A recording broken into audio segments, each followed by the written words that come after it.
संसद में बैठता था लेकिन देश से गद्दारी करता था।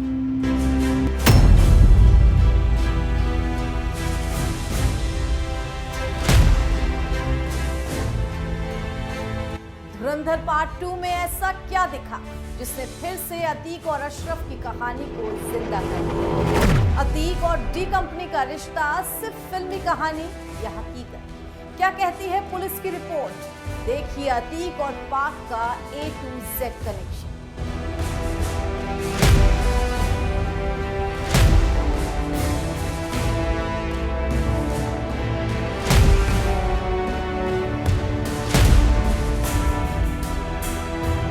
नोटबंदी होते ही अतीक और दाऊद के बीच सचमुच हुई थी बात।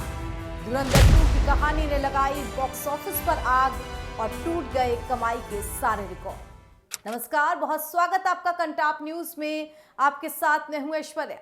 धुरंधर पार्ट 2 में एक सीन बहुत ज्यादा चर्चा में है।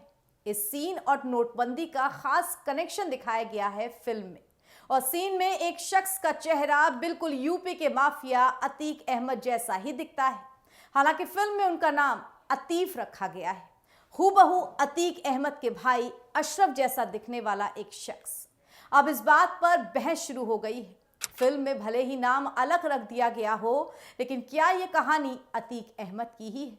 इस फिल्म के मुताबिक अतीक अहमद का कनेक्शन पाकिस्तान की खुफिया एजेंसी ISI से था। उत्तर प्रदेश के प्रयागराज से शुरू हुआ खौफ का यह सफर पाकिस्तान की दहलीज तक जा पहुंचेगा, यह किसी ने सोचा भी नहीं था। फिल्म धुरंधर पार्ट 2 में जो दिखाया गया है उसने पूरे देश को हिलाकर रख दिया है। लोग पूछ रहे हैं कि क्या वाकई उस माफिया का कनेक्शन दाऊद इब्राहिम और पाकिस्तानी खुफिया एजेंसी ISI से था। दरअसल इस फिल्म के एक सीन में नोटबंदी से अतीक अहमद इतना बौखला जाता है कि वो PM मोदी के बारे में अनाप शनाप बोलने लगता है। लेकिन जो सबसे ज्यादा हैरान करने वाली बात दिखाई गई है वो ये कि अतीक अहमद और डी गैंग के मुखिया दाऊद इब्राहिम के बीच की बातचीत। तो क्या सचमुच अतीक अहमद का कनेक्शन डी गैंग और ISI से था? क्या कभी यूपी पुलिस को यह सारी जानकारी मिली? हमने फिल्म के वायरल क्लिपिंग के आधार पर जानकारियां निकालने की कोशिश की और इसने हमें अतीक के इतिहास को खंगालने की तरफ मोड़ दिया। 1979 में पहली हत्या करने वाले इस अपराधी ने कभी पीछे मुड़कर नहीं देखा। प्रयागराज के चकिया मोहल्ले से निकलकर संसद की दहलीज तक जा पहुंचने वाला अतीक असल में देश का गद्दार था। पुलिस की चार्जशीट और FIR में ये बात साफ लिखी है कि अतीक अहमद के तार सीमा पार बैठे आतंकियों से जुड़े हुए थे। अतीक ने खुद माना था कि उसे पाकिस्तान से हथियारों की सप्लाई होती थी। वो कहता था कि ISI पंजाब बॉर्डर पर ड्रोन से हथियार गिराती है। लश्कर तैयबा के आतंकी और खालिस्तानी गुर्गे उन हथियारों को इकट्ठा करते थे। उन हथियारों का एक बड़ा हिस्सा अतीक अहमद तक पहुंचाया जाता था, जिसमें AK-47 और RDX जैसे जानलेवा सामान भी होते थे। हैरानी की बात तो यह है कि अतीक इन हथियारों के बदले मोटी रकम चुकाता था। वो सीधे तौर पर देश विरोधी ताकतों को फंडिंग कर रहा था।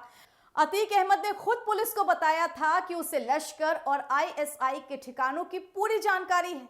उसने दावा किया था कि अगर पुलिस उसे उन जगहों पर ले जाए तो वह हथियारों के जखीरे बरामद करवा सकता है। उमेश पाल की सरेआम हत्या में जो हथियार इस्तेमाल हुए वो भी पाकिस्तान से मंगवाए गए थे। ये बात अतीक के भाई अशरफ ने भी कबूली थी। सोचिए, एक माफिया जेल में बैठकर देश की सुरक्षा के साथ कैसे बड़ा खिलवाड़ कर सकता है। फिल्म धुरंधर 2 में दिखाया गया नोटबंदी का एक सीन भी खासी चर्चा में है। कहा जाता है कि 2016 की नोटबंदी के बाद अतीक अहमद इस कदर परेशान हुआ कि उसे समझ में ही नहीं आ रहा था कि वो क्या करे, क्योंकि उसका काला साम्राज्य और हवाला का पैसा एक झटके में सिर्फ कागज का टुकड़ा बनकर रह गया था। इसी बौखलाहट में उसने देश के प्रधानमंत्री के खिलाफ अपशब्दों का इस्तेमाल किया। उसकी झटपटाहट इसलिए थी क्योंकि उसका पाकिस्तान से आने वाला फंड रुक गया था। इसके अलावा सबसे बड़ा खुलासा तो अब होने वाला था। डी गैंग के मुखिया दाऊद इब्राहिम से उसकी बातचीत के दावों ने तो और भी सनसनी मचा दी। जांच में सामने आया कि अतीक का गैंग IS 227 के नाम से जाना जाता है।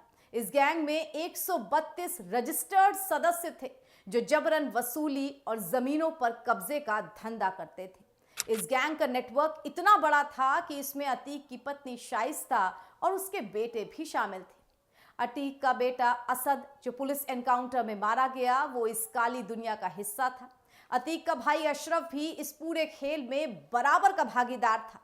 पुलिस के मुताबिक ये लोग देश में किसी बड़ी साजिश को अंजाम देने की फिराक में थे।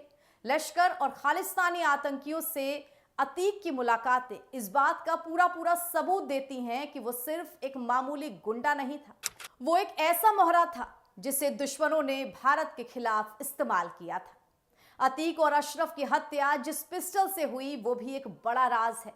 जिग्ना पिस्टल टर्की में बनाई जाती है और भारत में पूरी तरीके से बैन है, लेकिन पाकिस्तान के रास्ते इसकी तस्करी भारत में की जाती है। पाकिस्तान की गन वैली में इस पिस्टल की नकल बनाकर इसे सस्ते दामों पर बेचा जाता है। अतीक के खात्मे के साथ ही उसके कई राज तो दफन हो गए, लेकिन जो सच बाहर आया वो रूह कपा देने वाला था। एक माफिया का इतना बड़ा दुस्साहस कि वो सीधे आईएसआई से हाथ मिला ले। ये सब कुछ उत्तर प्रदेश पुलिस और सुरक्षा एजेंसियों के लिए एक बड़ी चुनौती था। इसके अलावा अतीक अहमद की हैवानियत की बात करें तो उसने अपने खुद के उस्ताद चांद बाबा को भी नहीं छोड़ा था। राजनीति में एंट्री लेने के लिए उसने अपनों को ही निशाना बनाया था। 1989 के चुनाव में जब चांद बाबा उसके सामने खड़ा हुआ तो अतीक अहमद ने अपनी ताकत के दम पर उसे रास्ते से ही हटवा दिया और वहीं से शुरू हुआ इस माफियागिरी का राजनीतिक सफर, जो कि आतंक के चरम तक पहुंचा और फिर खत्म हुआ। यहाँ कहते हैं ना कि कानून के हाथ बहुत लंबे होते हैं। आज अतीक का पूरा साम्राज्य मिट्टी में मिल चुका है। उसके 5 बेटों में से 2 जेल में हैं और एक दुनिया छोड़ चुका है। उसकी पत्नी शाइस्ता आज भी फरार है और पुलिस ने उस पर 50,000 का इनाम घोषित कर रखा है। ये कहानी उन लोगों के लिए सबक है जो अपराध की दुनिया में अपना नाम बनाना चाहते हैं, क्योंकि बुराई का अंत हमेशा बुरा ही होता है। अतीक ने जो बोया वही काटा। देश के साथ गद्दारी करने वालों का अंजाम यही होता है। पाकिस्तान और उसकी खुफिया एजेंसी आईएसआई का साथ भी उसे मौत के करीब ले जाने से बचा नहीं सका। आज यूपी में माफियाओं का अंत हो रहा है और अतीक अहमद इसका सबसे बड़ा उदाहरण है। फिल्म धुरंधर में दिखाया गया सीन शायद फिल्मी लगे, लेकिन उसके पीछे की सच्चाई बहुत गहरी और डरावनी है। हमें समझना होगा कि अपराध कभी भी धर्म या राजनीति के नाम पर जायज नहीं ठहराया जा सकता है। जो गद्दार देश की सुरक्षा के साथ खिलवाड़ करेंगे उन्हें मिट्टी में ही मिलना होगा। अतीक अहमद ने अपनी पूरी जिंदगी खौफ के दम पर गुजारी, लेकिन उसका अंत बेहद शर्मनाक रहा। सरेआम गोलियों से भून दिया गया वो माफिया जो कभी खुद को कानून से ऊपर समझता था। पाकिस्तान से ड्रोन के जरिए हथियार मंगवाने वाला आज खुद इतिहास बन चुका है। हमारी ये कहानी उन सभी लोगों के लिए है जो जानना चाहते थे कि अतीक का असली चेहरा क्या है।